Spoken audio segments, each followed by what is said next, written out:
Para encerrarmos essa tarde, receberemos o pastor Carlos Eduardo, da Igreja Nazareno de Itatiba, para a 7ª plenária. Uma salva de palmas.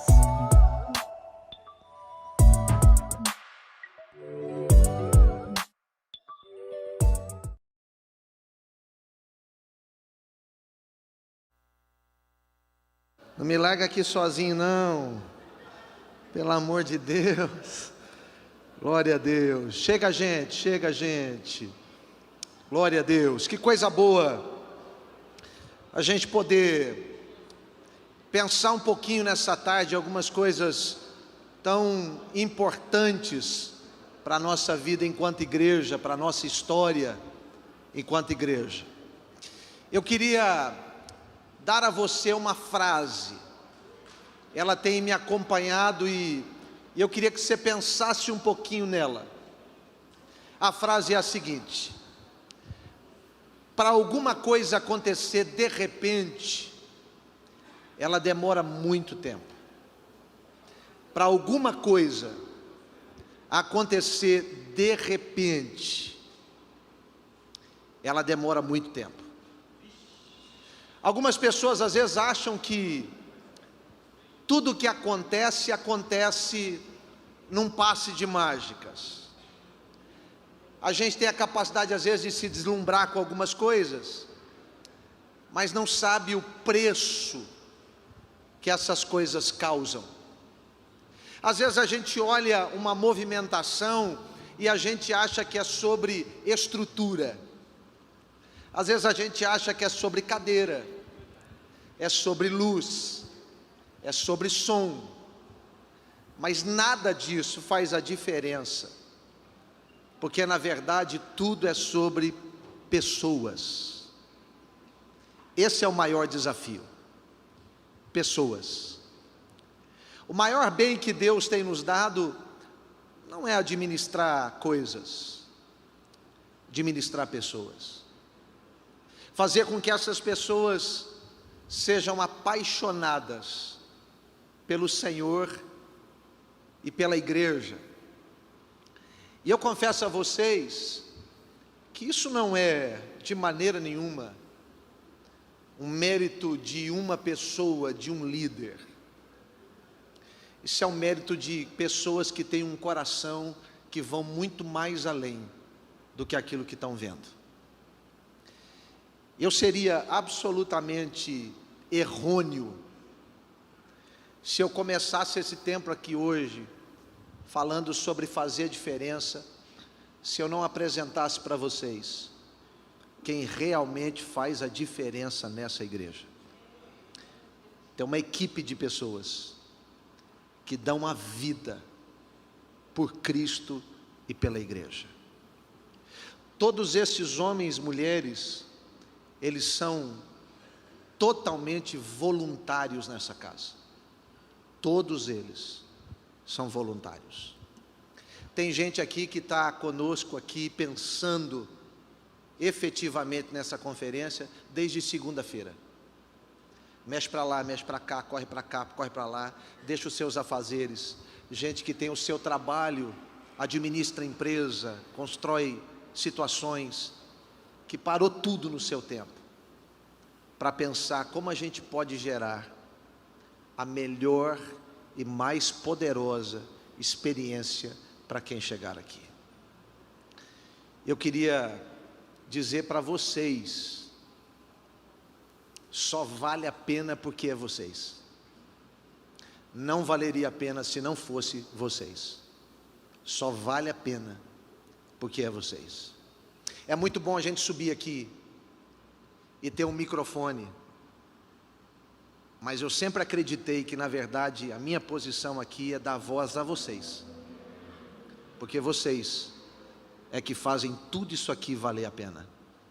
Tudo. A maior mudança que esta igreja teve foi a mudança de mentalidade, foi a mudança de coração, quando nós entendemos que a nossa recompensa um dia vai chegar, e ela vai ser maior do que qualquer aplauso, do que qualquer reconhecimento pessoal. A nossa recompensa vai ser escutar o nosso Senhor dizer: pode vir, porque vocês são benditos, vocês são amados, e vocês entenderam que é melhor dar do que receber. Eu queria pedir que a Nova Conference aplaudisse esses meninos e meninas, para a glória de Jesus Cristo. Deus abençoe, Deus abençoe, Deus abençoe. Amo demais vocês, amo demais. Deus abençoe. Obrigado por serem vocês. Deus abençoe. Glória a Deus. Eita, meu Deus do céu.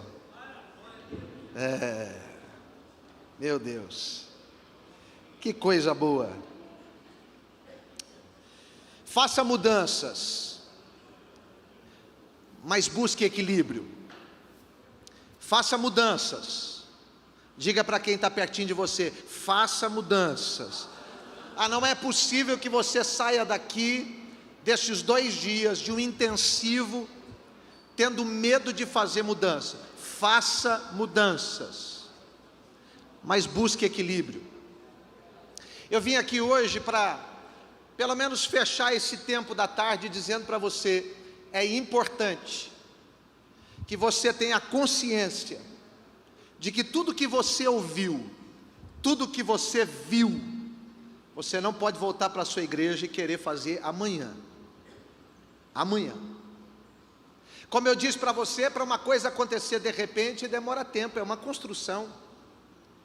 Então, primeira coisa que eu quero dizer para você é: aprenda a celebrar o que Deus te deu. Aprenda a celebrar o que Deus te deu. Eu quero que você anote um número de celular aí, o pessoal vai projetar aí, se possível, bota aí para a gente, uma lâmina aqui, que eu quero que você anote esse número de celular. Por que eu estou falando isso? Porque a gente entende que quando a gente vai para uma conferência, tantas coisas fervilham na mente da gente, no coração da gente, mas às vezes a gente não tem absoluta noção de como é que a gente começa isso, como é que a gente faz isso. Quem sabe você aí na sua igreja é alguém da mídia, e a gente foi extremamente inspirado pelo Felipe Levac para dizer o seguinte: meu Deus, eu tenho que estar nesse universo aí online, de igreja online, mas como é que é? Como é que é? É tão caro? Você já viu como custa caro esses equipamentos? Sim ou não? Sim ou não? Custa caro. Mesa de som, um absurdo. Mas como é que a gente pode? Então quer dizer, quem não tem essa condição agora, não pode fazer? Claro que pode. Quem aqui tem um smartphone? Quem aí tem um smartphone? Levante seu smartphone aí. Você tem uma câmera aí. Agora. Eu acredito que muitos pastores que perderam uma grande oportunidade na pandemia de falar com os seus membros, não o fizeram, não é por falta de uma ferramenta, mas às vezes é por falta de coragem. E para fazer mudança, a gente tem que ter coragem. A gente tem que ter coragem. Sabe o que eu tenho aprendido nessa caminhada? Que quem quer ser relevante não pode estar preocupado com a sua reputação. Não pode estar preocupado. Quem quer ser relevante não pode estar preocupado com a sua reputação. Não pode. Quem sabe quando você entrou aqui dentro, você disse assim: Jesus Cristo, tem misericórdia. Que igreja é essa? Tudo pintado de preto. Sangue de Jesus tem poder. Alguns anos atrás, nós ganhamos um casal aqui na nossa igreja. Pastor Manuel, escuta isso aqui, é importante. Nós ganhamos um casal na nossa igreja, há muitos anos atrás. Eu tinha recém assumido essa igreja, porque de repente, num outro lugar, numa outra comunidade, ele havia ouvido dizer que a igreja do Nazareno era a igreja do diabo, porque era a igreja da porta larga. Não, lá pode tudo, entra todo mundo, é a igreja do diabo. O que aconteceu? Nós estávamos num outro lugar, num outro endereço, e o casal passou com o seu carro nesse outro endereço, e olhou, igreja do Nazareno. O marido olhou para a esposa olhou para o marido e pensaram assim: como é que deve ser uma igreja do diabo?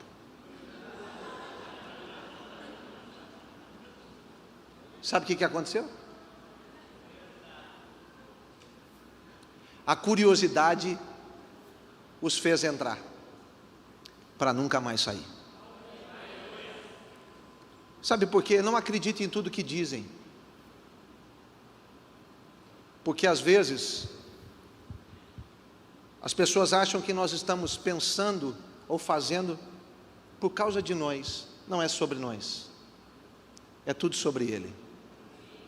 É tudo sobre Ele. Hoje aqui na INIC a gente pensa o seguinte: tudo que a gente vai fazer, o nosso público-alvo são os descrentes.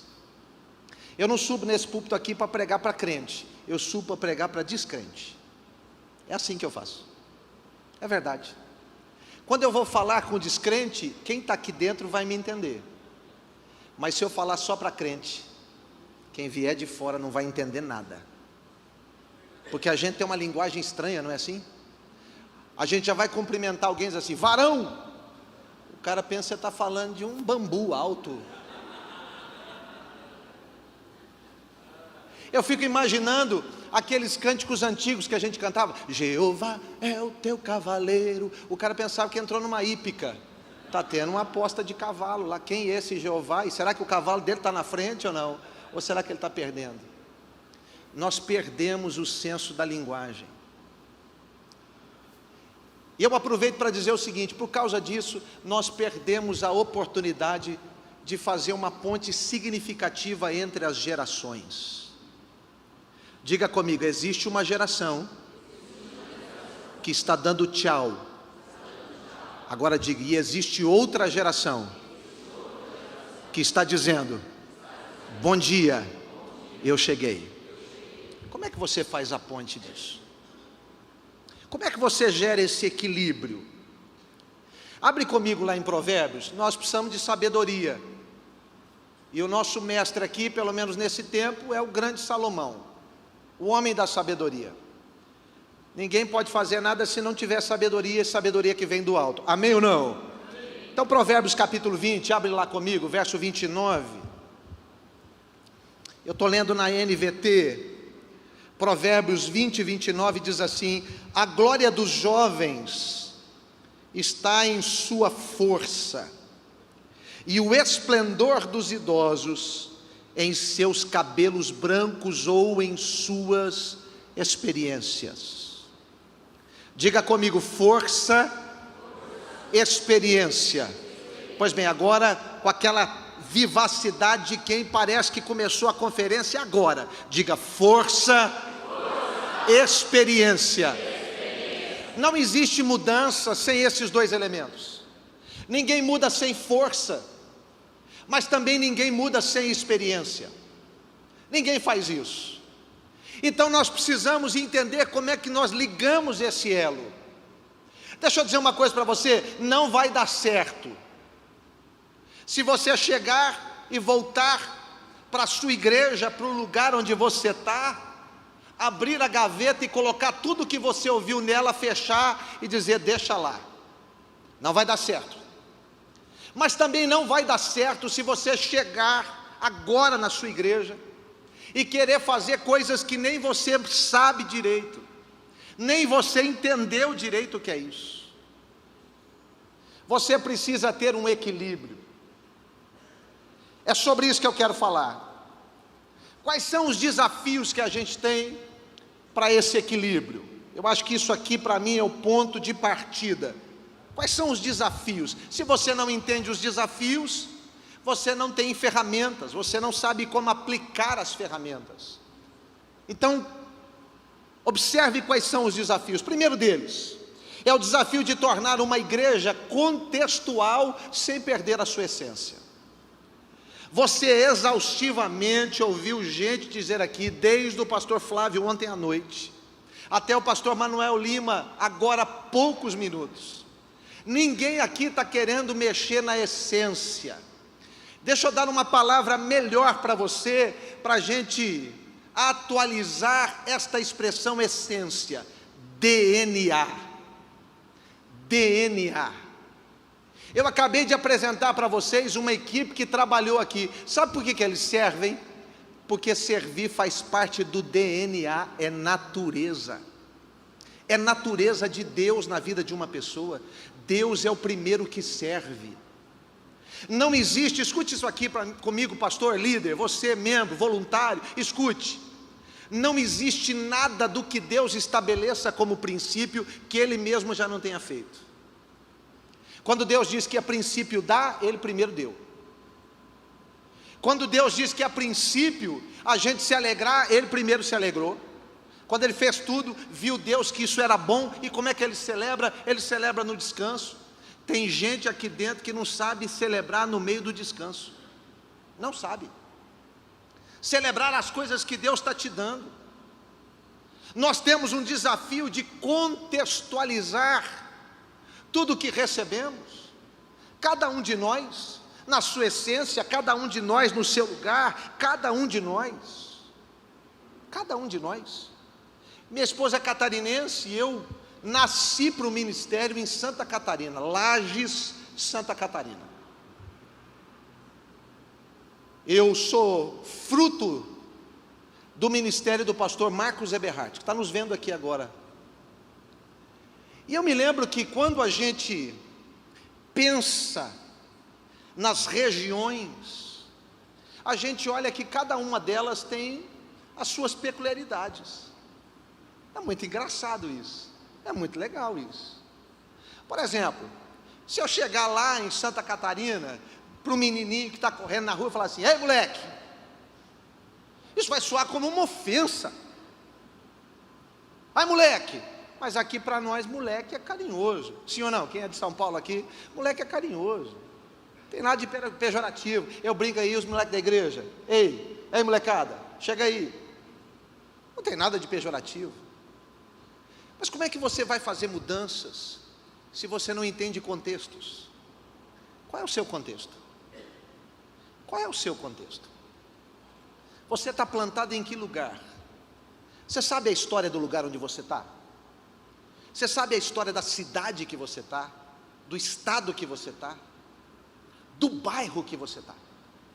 Você sabe a história?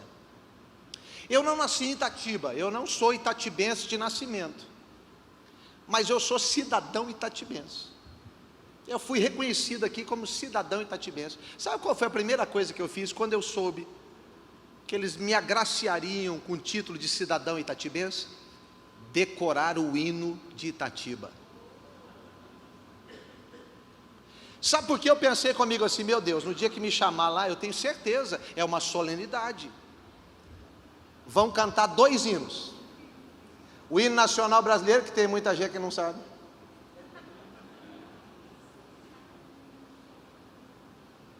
Sabe o hino da Cassiane, mas não sabe o hino nacional brasileiro. Pode saber o da Cassiane, é bom, mas saiba o hino nacional brasileiro, você é brasileiro. Amém ou não? Amém, amém ou não? Amém. Então já sabe que nunca mais será vermelha a nossa bandeira. Nunca mais. Deus que me livre. Eu tive que aprender a cantar o hino da cidade que eu vou ser cidadão. Você já pensou o cara falar assim: ah, você é cidadão itatibense? Sou. O que Itatiba tem de bom? Não sei. Qual é a história da sua igreja, meu irmão? Qual é a história da sua igreja? Aonde você foi plantado? Deixa eu dizer uma coisinha para você, isso aqui é rápido, só para você entender o que é contextualizar. Há um texto da palavra de Deus lá em Juízes, que conta quando os discípulos do profeta entenderam que o lugar onde eles estavam era pequeno demais, eles decidiram ampliar as tendas. O que é isso? Mudar, transformar, caminhar, ampliar. Tem gente aqui que quer ampliar suas tendas em nome de Jesus? Ampliar. Sabe o que acontece? Eles dizem para o profeta: olha, nós vamos descer porque o lugar é pequeno, então nós vamos cortar árvore, nós queremos ampliar as nossas tendas. O profeta disse: vai. Ele disse: não, nós queremos que você vá conosco. Então, primeira coisa, nunca faça nada sem trazer a presença de Deus para perto de você. Quem vai garantir que as coisas vão dar certo não é o seu plano, não é a sua força, não é a sua capacidade, mas é a presença do Deus que é dono de tudo. Traz Ele para perto. Mas olha que interessante, um cidadão daqueles, cortando árvore, O texto diz que quando ele corta, a parte de ferro do machado cai na água, ele diz assim: ai meu senhor, porque era emprestado. Põe a mão no seu irmão e diga assim: era emprestado. Deixa eu falar uma coisinha para você, você que está aqui presencial, você que está me vendo aí. Ninguém consegue construir nada com coisas emprestadas. Não adianta você vir aqui emprestar um modelo e querer socar esse modelo goela abaixo, implantar esse modelo. Não. Nós não estamos te emprestando uma ferramenta. Nós estamos dizendo assim: dentro daquilo que Deus te chamou, porque foi Ele que te chamou, dentro daquilo que Deus te confiou nas mãos, porque foi Ele que confiou nas suas mãos, Ele também nesse tempo tem despertado aí no seu banco, na sua cadeira, Deus tem despertado ferramentas poderosas para você no seu contexto vencer, ir para cima e ver Deus mover todas as coisas que você precisa. Nós servimos como um ponto de inspiração, mas o ponto determinante é o que Deus entregou nas suas mãos. Nosso desafio é contextualizar. Segundo, o nosso desafio é gerar uma igreja para todos. Diga, uma igreja para todos. Pronto. Sua igreja não pode ser só para alguns, meu amigo. Não pode ser. A sua igreja tem que ser para todos. Crianças, adolescentes, jovens, casais, e carinhosamente nós chamamos aqui, pastor Giovanni, dos nossos fiquetes. Mês que vem eu já sou um fiquete, aleluia, 50 anos, que beleza, fiquete. E como é que funciona isso? Funciona muito tranquilo. Nós temos 3 cultos aqui. Tem o culto das 8 da manhã, pastor Jean, que é aquele negócio, né?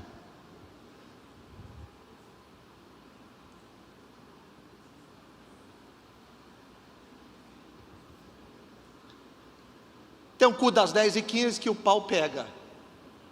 Você achou que tinha luz? Tem uma hora aqui que eu falo para os meninos assim: diminui que está dando labirintite na gente, assim. Tanta luz piscando, irmão. O pau pega. E nós temos um culto às 19 horas. Amanhã rola os 3 cultos aqui. E esse culto da noite é o culto que nós mais temos visitante. Olha que coisa interessante. E eu disse assim: não, vamos fazer aqui, ó, culto das 8 da manhã. Os fiquetes estão aí, vão vir todo mundo, aleluia, glória a Deus. Eles vão ali, levantam uma mão só, porque levantar as duas às vezes pode dar uma tonteira, então levanta uma só. E eu disse assim: beleza, esse culto aqui, pastor Manuel, vai ser aquele culto, né, com a média de pessoas, quantidade de pessoas, papapá.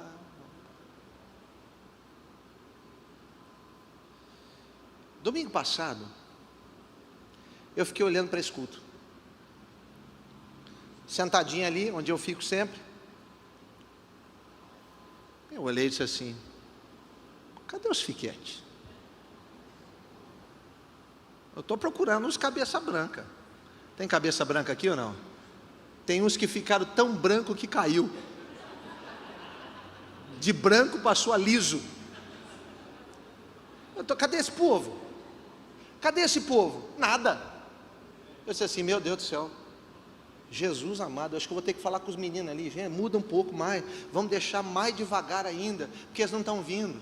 Meu Deus do céu, eu vou perder não posso perder os fiquetes é a nossa coroa, a nossa experiência, não posso perder eles.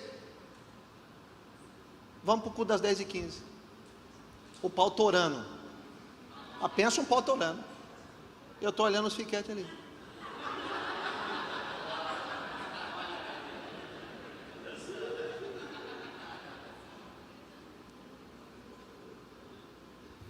Todos nós temos na nossa igreja alguém que diga assim: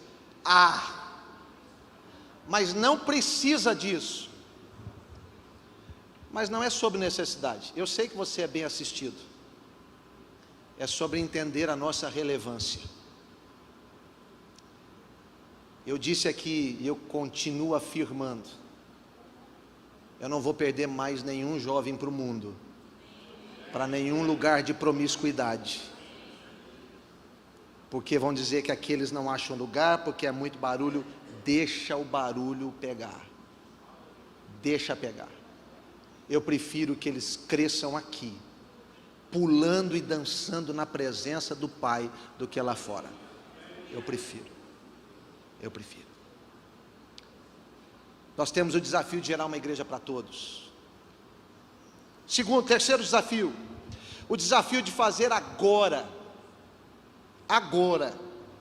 o que era feito antes, mas de forma contextual, dinâmica e atual. Diga: contextual, dinâmica e atual.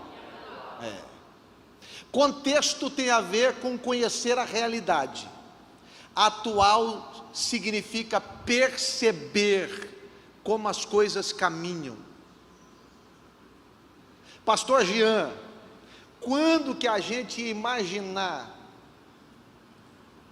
que a gente ia entrar dentro da Igreja do Nazareno, no metaverso? Fala para mim. Entrou. Eu já estou imaginando. Que coisa maravilhosa. Eu já estou imaginando. Já pensou? Pastor Manuel, a gente lá, Assembleia Geral, metaverso. O avatar do Dr. Gustavo Crocker. Filimão Chambo. Pronto. E nós ali. Todo mundo ali. Pastor, mas isso aí é o Satanás entrando. Esse óculos do demônio. Irmão, deixa eu dizer uma coisa para você. Todas as vezes que a gente entende que a igreja é o único povo, é o único organismo e a única organização que pode transitar em qualquer canto e gerar transformação nesse canto, quando a gente entender isso, os limites e as barreiras vão cair e nós vamos avançar muito mais longe do que nós imaginamos. Amém ou não? Preste atenção nisso. Deus pôs na sua mão uma potência de poder e de glória, chamada igreja. Olha que coisa maravilhosa. Quando Jesus está ali na reconciliação de Pedro, dizendo para Pedro: pastoreia, apacenta, cuida. Ele usa uma expressão que não é para Pedro. Ele diz: Pedro, eu vou edificar a minha igreja sobre esta rocha que sou eu mesmo. Jesus, diga: Jesus é a rocha. Não, escolhe uma pessoa perto de você e fala assim: olha, Jesus é a rocha. E aí ele diz que sobre a rocha que é ele edifica a igreja. E a esta igreja ele diz: eu vou dar as chaves do reino dos céus. Já parou para pensar nisso? Você já parou que nós aqui hoje, nessa nova conference, nós estamos ligando na terra, e Deus diz assim: vai ser, eu vou entregar nas mãos de vocês, vai ser, vai acontecer. Eu sei que muitos aqui chegaram dizendo: olha, eu acredito que Deus vai mudar a história da cidade onde eu estou. Vai acontecer. Você ligou aqui, vai ligar lá, em nome de Jesus. A única coisa que eu quero que você perceba, meu filho, é que quando a gente olha para esses desafios, a gente entende, na verdade, que Deus não entrega a chave de cidade na mão da igreja. Para com isso aí. Isso é conversa de rei momo. Não, porque eu acredito que Deus entregou a chave da igreja, da cidade nas mãos da igreja. Não, para com esse negócio. Deus não quer entregar uma cidade nas mãos da igreja. Isso é forte o que eu vou falar, mas eu quero que você preste atenção. Deus não quer entregar uma cidade nas mãos da igreja. Deus quer entregar uma igreja para a cidade. Sabe o que falta nessa cidade? Uma igreja que proclama o reino de Deus, que proclama que mesmo que o inferno se levante, ele será destruído e envergonhado pelo nome de Jesus Cristo. Último desafio, o desafio de construir entre o antes e o depois. Deixa eu dizer uma coisa para você: entre o seu chamado e o fim da estrada tem um negócio chamado processo. Dentro desse processo existe o modo em que você se move no que foi chamado e aonde vai chegar. É isso que a Nova Conference tem falado.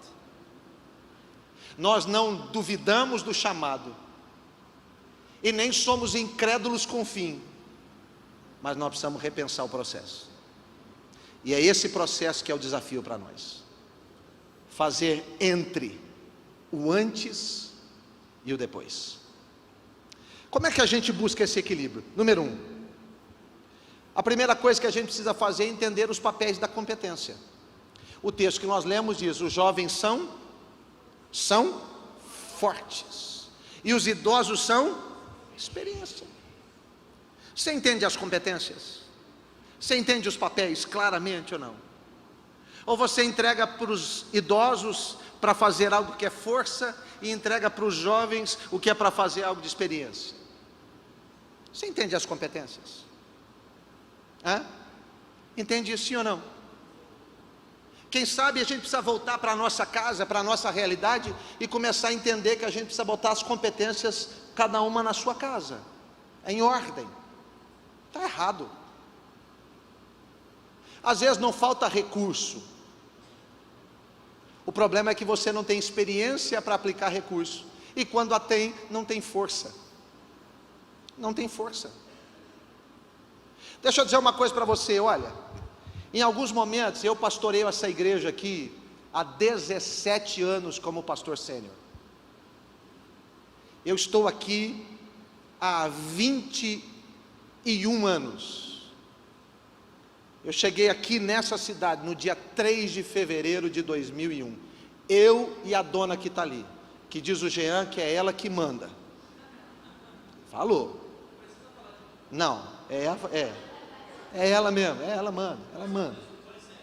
Pode falar.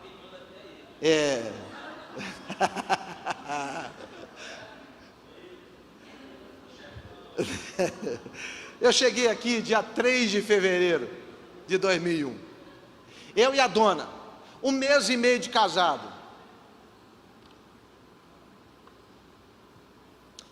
Novembro de 2005, Deus me deu a oportunidade de pastorear essa igreja, e eu estou aqui até hoje, com a graça de Deus. Agora escute uma coisa: quando eu tinha 33 anos, Deus me deu uma visão. Eu sei que às vezes a gente não repara muito nos começos de celebração das nossas igrejas, não é? Porque às vezes se está rolando alguma coisa, antes de alguém pegar o microfone e falar, parece que é só um passatempo, para a gente poder cumprimentar, falar, conversar, dizer das coisas. Mas em novembro de 2005, Deus me deu uma visão que está estampado todas as vezes que a gente começa o nosso culto. Eu vejo uma igreja. 33 anos eu tinha quando eu assumi a igreja. Eu precisei esperar um tempo de maturação. Deus havia me mostrado um sonho, mas esse sonho agora precisaria sair do coração de Deus e entrar no meu coração. Sabe qual é o grande problema, pastores? Que nós não conseguimos estabelecer as competências, porque às vezes nós queremos enxergar só com os olhos de Deus, mas não entendemos que aquilo que está nos olhos de Deus, Deus quer colocar sobre os seus olhos, sobre a sua vida e sobre a sua igreja. Eu tive que esperar quase que 13 anos para ver algumas coisas funcionarem. Esses dias eu brinquei com os meninos que estão ali no som, dizendo para eles assim: ei gente, lembra daquela época que a gente dizia assim, pastor, saiu lá um microfone Shure, e aquele Shure assim, sabe aquele Shure que hoje já está quase vindo na bala, você compra a bala, vê o Shure, sabe, que é bem, e eu dizia assim, não, um dia a gente vai comprar. Alguns momentos eu chegava aqui, eles estão todos ali, e era para começar o culto, e eu estava assim, sabe como é que é aquela história de cara no fim de festa? E aí, gente, bora celebrar? Bora. Qual que é o microfone, pastor? É, esse aí. Vamos embora. Eu me lembro a primeira vez que a gente fez uma transmissão online, Jesus Cristo tem misericórdia. Esses dias eu brinquei com o Rafa, falei assim, Rafa, pega todo esse acervo, apaga tudo. Eu não sei o que você vai fazer, apaga tudo. Gente, era uma coisa, pensa um trem. Um chiado, ficava, lembra, Zoca? Ficava assim, o cara fazia, você não sabia se ele estava pregando ou se era uma apicultura que ele estava fazendo.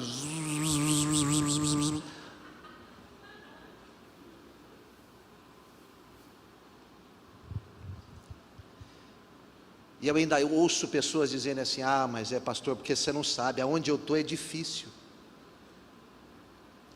Só fale isso para mim, se aonde você estiver, perto de você, não tiver alguém fazendo algo maior do que você. Porque às vezes a gente diz assim, mas onde eu estou é difícil, mas por que é difícil para você e não é difícil para os outros? Mas é tão complicado para mim, mas por que não é para os outros? Jesus não é o mesmo? Sim ou não? A mensagem do Evangelho não é a mesma? Tem poder ou não tem? Então por que salva lá e não salva aqui? A resposta é muito simples, ela é uma piadinha, mas eu preciso contar. Certa vez um pastor, já com uma luta muito grande dentro de si, porque os cultos que ele abria na igreja para ministrar, não vinha quase ninguém. E para piorar a história, do lado da igreja, num terreno vazio, por isso que eu não posso ver terreno vazio, que eu já quero alugar, comprar, mas eu não posso não. Colocou-se um circo, é só uma desgraça, irmão. Do lado da igreja montou um circo. Chega no domingo, na hora do culto, o pastorzão na porta para cumprimentar os outros, e os outros não vêm. Ele olha para o lado, o circo bombando. Ele diz, não é possível. Foi o primeiro final de semana, segundo final de semana, terceiro final de semana. Depois de muita oração, jejum, leitura da palavra, o pastor tomou a melhor decisão da vida dele. Eu vou conversar com esse palhaço. Ele deve ter algum segredo para isso aí. E ele procurou o palhaço assim, meu amigo, vem cá. Eu estou aqui há tanto tempo, lutando aqui, cara. Eu estou aqui, bicho, e negócio não vai. Você chegou ontem, montou essa lona do inferno aí. E está cheio de gente, inclusive meus crentes, está o líder da escola dominical, está o líder do jovem, está o baterista, que disse que não podia vir no culto, mas no circo ele vai. Eu queria saber qual é o segredo. O palhaço disse assim, muito simples. Sabe aquele palhaço cheio do Espírito Santo? Isso é muito simples. Ele disse assim, o problema é que eu prego uma grande mentira como se fosse uma verdade, e você prega uma grande verdade como se fosse uma mentira. As pessoas estão querendo ver em nós o fogo que nós queremos que arda na nossa igreja.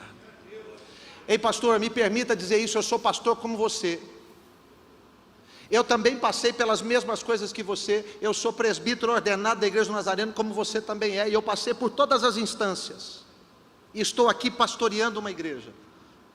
Ela não é fictícia, quem sabe um dia ela ainda vai ser meta da igreja, enikmeta.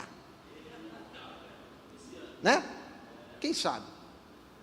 Mas escute, preste atenção no que eu vou dizer. Às vezes nós queremos que a solução venha trazida por um anjo, venha trazido por qualquer outro programa. A gente fica, pastor Manuel, esperando que a Igreja do Nazareno desenvolva um programa mirabolante que salve a pátria. Sabe onde está a mudança da igreja? Em você, pastor. Sangue nos olhos, fogo no coração, boca de profeta. O seu povo quer sair daqui entendendo que tem profeta na casa. Isso aqui é casa de destino, meu irmão. Isso aqui não é casa de dúvida. Não se começa um culto dizendo: então, irmão, nós estamos aqui, né? Fazer o quê? É nós de novo, né? Ah, irmão, sabe o que é então? Fazer o quê, né? Não tem tu, vai tu mesmo, irmão. Não importa se é um, porque se você não tem fogo com um, você não vai ter capacidade de ter fogo com 1000. Não importa quantos sejam. Nós não estamos falando de número. Sabe por quê? Porque número é consequência. Tudo que o pastor Felipe Levac aqui nos apresentou e nos impressionou de uma forma tão especial, sabe, é fruto do quê? Um fogo que arde no coração daquele povo. Meu filho, a única coisa que eu te peço, não é que você chegue lá na sua igreja e comece a comprar um monte de luz e se endivide para fazer isso. Ou que você comece a botar para quebrar, dizendo que quem não está contente com o som agora, que vá procurar outro lugar. Não é isso que eu quero que você faça. Eu quero que primeiro, você deixe aqui em Itatiba, o pastor que você veio, que você trouxe, deixe aqui. Esse homem às vezes que está dentro de você reclamando de tudo, que toda hora quando você pega o microfone e vai falar, você diz: eu acho que eu vou deixar. Eu quero que você deixe ele aqui em Itatiba. Pode deixar que nós damos um jeito nele. Nós despachamos ele lá para Roraima. Deixa aí. Deixa aí. Mas eu quero que você chegue na sua igreja, levando dentro de você um outro pastor. Um outro pastor. Alguém cheio do Espírito Santo, que não foi chamado pela denominação. A denominação reconheceu o que Deus pôs a mão sobre a sua cabeça. Ei, meu filho, presta atenção. Foi Deus que pôs a mão na sua cabeça. Foi Deus que te chamou. Você está com medo do quê? Deixa eu dizer uma coisa para você, filhão. Eu acho interessante essa frase: para onde Deus aponta, Ele paga a conta. Para onde Deus aponta, Ele paga a conta.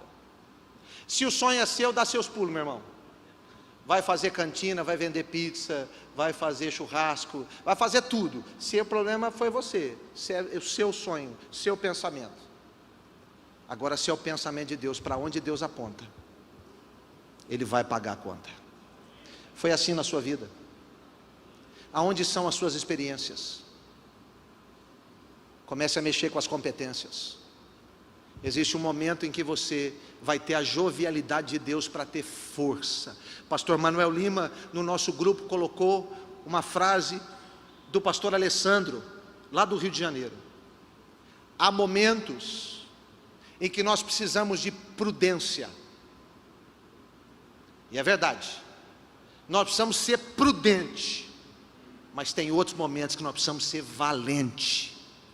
Ei, meu irmão, saiba a hora que você tem que dar um passo para trás. Isso é benéfico, ajuda. A gente tem um campo de visão melhor quando a gente dá um passo para trás, enxerga melhor.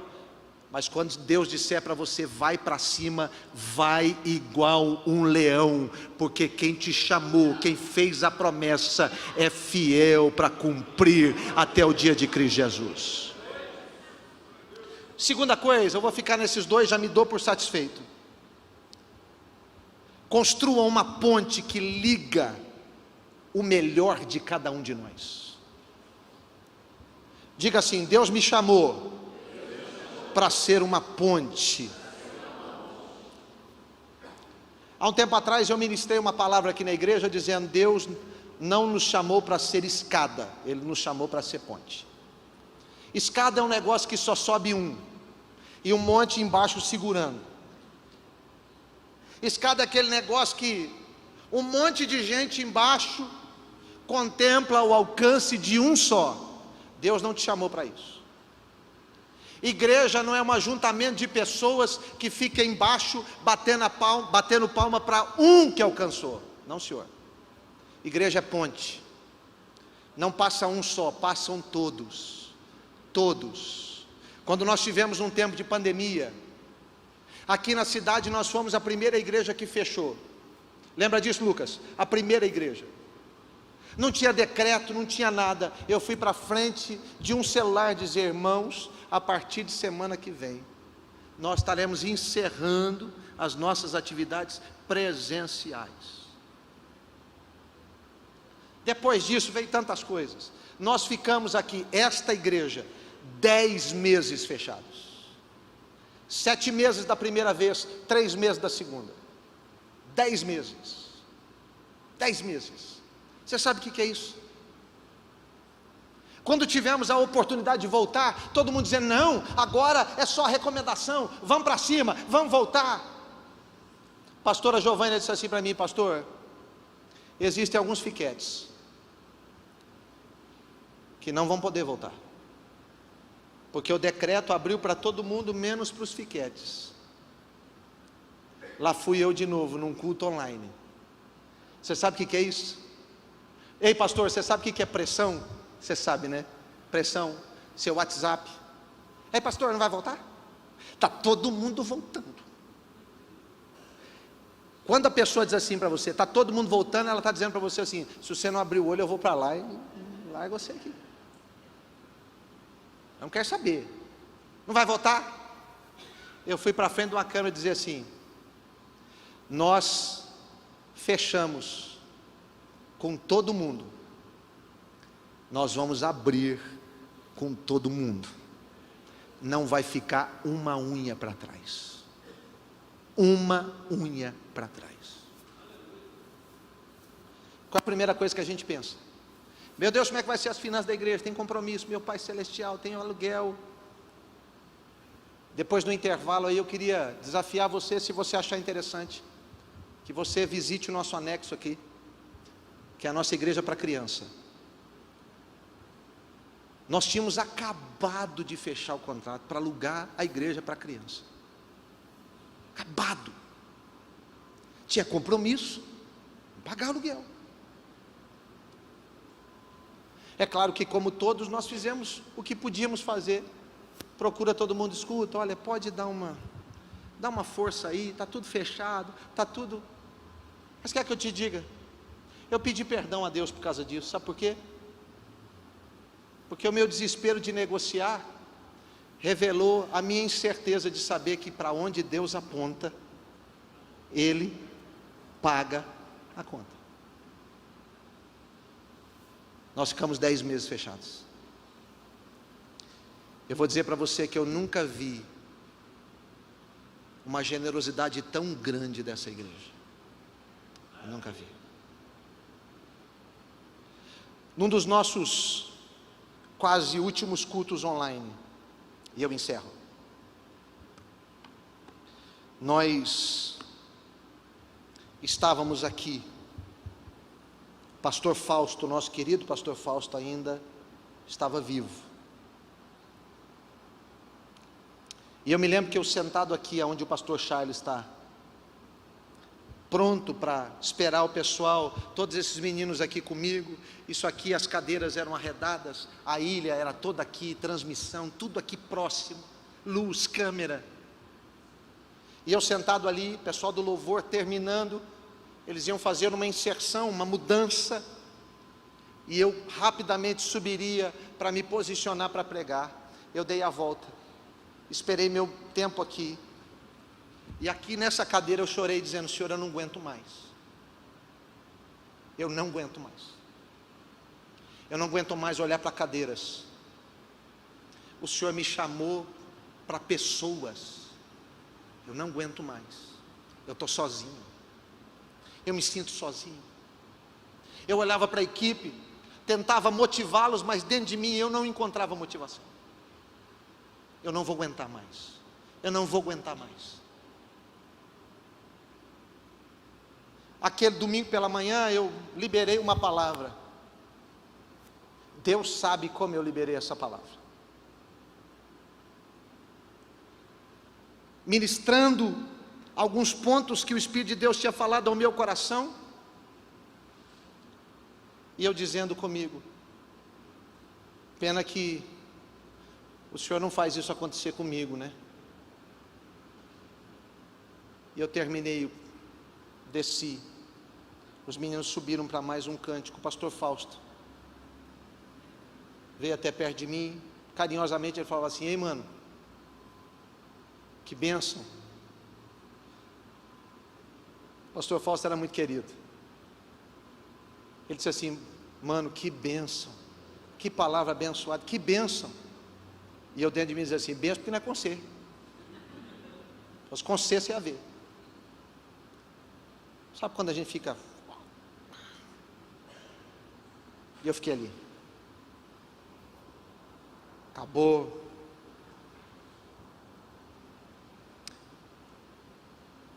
Fui um dos últimos para me ajeitar para sair. Os meninos foram lá fora e vieram correndo: pastor, corre aqui na frente, por favor, estão chamando o senhor, vem aqui. Eu já fui dizendo assim: deve ser um satanás que deve estar aí, dizendo que não pode ter gente na igreja, nós vamos multar. Eu já estava bom para saber o seguinte, para dizer para o cara assim: ó, o negócio é o seguinte, amigo, quer multar, multa. Vai tomar banho, eu sei essa multa sua aí, vai tomar banho. Sabe? Está igual a história do macaco. O cara furou um pneu no meio da estrada, no nada. Chuva. Ele foi olhar no carro, não tinha macaco. Ele disse assim: meu Deus do céu, chuva. Ele olhou, tinha uma casa, uma luzinha acesa lá no fim do mundo. Sabe aquelas estradas? Tem aquela casinha lá no fim do mundo. E ele foi andando até ali, passo rápido. Mas ele pensava assim: meu Deus, eu vou acordar o senhor da casa, ele vai ficar bravo demais, meu Deus do céu, esse homem deve estar lá com a família dele, chovendo desse jeito, ele vai abrir essa porta, ele vai me xingar, ele vai ficar bravo demais, meu Deus do céu, eu vou falar para ele assim: meu pai, empresta para mim uma caia, ele vai ficar doido comigo. Esse cara foi alimentando, ele foi andando alimentando. Quando ele tocou a campainha, o dono da casa abriu, ele não deu nem tempo do cara falar nada. Ele disse assim: ó, quer saber de uma coisa? Você pega esse macaco aí e fica com ele para você. Eu estava igualzinho. Eu já nem sabia o que era, eu já estava: quer multar, multa! Quando eu abri o portão, tinha uma carreata imensa, buzinando, passando aqui na rua, cartazes, crianças, do lado de fora do vidro: pastor, nós estamos juntos. Lembra, pastor Darlan? Nós estamos juntos, vocês não estão sozinhos, obrigado por nos abençoar, obrigado por estar conosco. Deixa eu falar uma coisinha para você. Vale a pena ser pastor, vale a pena acreditar. Você não está sozinho, meu filho. Às vezes você só está olhando na direção errada, porque ainda existem 7.000 que nunca, nem antes, nem agora e nem depois, vão se dobrar a Baal. Faça mudanças, mas tenha equilíbrio. Deus vai te honrar, vai te abençoar. Fica de pé comigo, eu queria orar com você.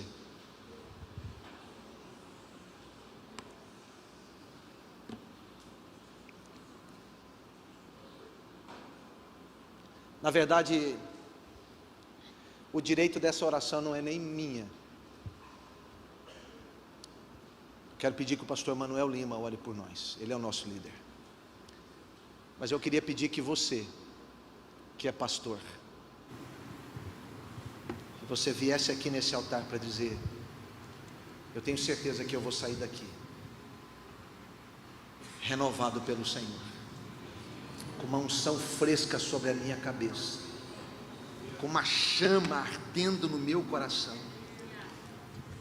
para fazer tudo aquilo que Deus me chamou para fazer. Você pastor, você líder, você voluntário, sai do seu lugar. Lembre-se, Deus chamou você. Ele não estava enganado. Quando Ele te chamou, Ele sabia e continua sabendo o que Ele está fazendo.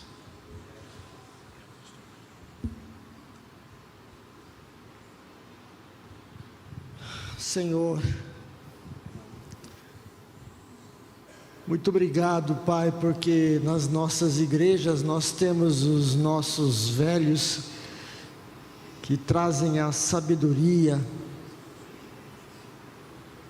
a cadência, mas também temos nas nossas igrejas jovens e adultos jovens que trazem a força e o vigor. E o Senhor conta com todos nós. O Senhor não está aposentando ninguém.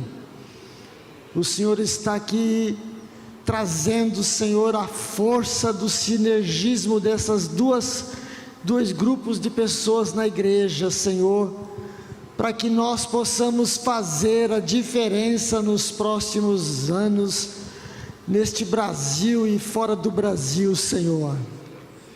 Pai querido, ajude-nos, ó Pai, a entender todo o projeto que o Senhor tem para as 700 igrejas neste Brasil, Senhor. Mais de 150 mil membros, Senhor. Nós queremos neste momento dizer: eis-nos aqui. Senhor, toca, Senhor, ajude-nos a fazer a diferença e alcançar a nossa comunidade para Cristo Jesus.